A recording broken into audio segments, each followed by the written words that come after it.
Magandang gabi!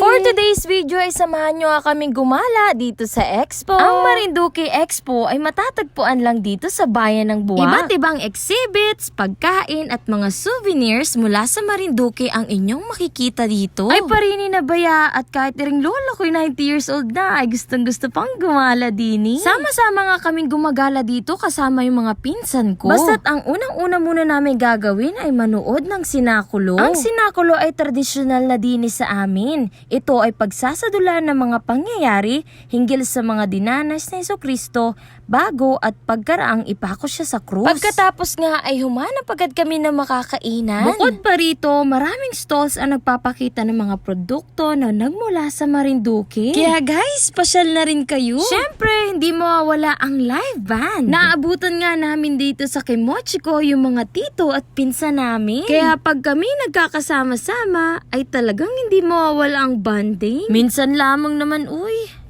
Kwento, malala. Makikita mo ako sa vlog. Ayaw, man. Wala talaga. Talaga. Yes, wala ganyan ha. At siya nga pala yung nag-iisa kong kuyang pogi. Minsan lang ang makita sa vlog at nasa Laguna yan. Ganari daw baya ang tamang pagkain ng takoyaki. Ay, kasasarap ba yan naman ng mga pagkain dini? Ay tara, tikman na natin. Absent na naman si Papa sa inuman. Sa inuman ba yan naman na hindi mawawala yung gusto na agad umuwi? Say hi to the vlog, Tito Rolly. Spotted yung pogi, oh.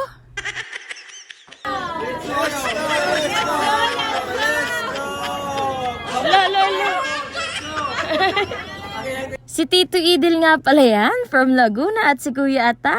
Ganun na daw pala yung bagong trend sa pag-inom ng alak. Ay talaga naman at may nailing-iling pa. Kala mo naman ay ayaw niya. At sa mga panahon nga ito ay talagang uuwi na kami. Ay talaga namang may anak na nagasundo na dini oh.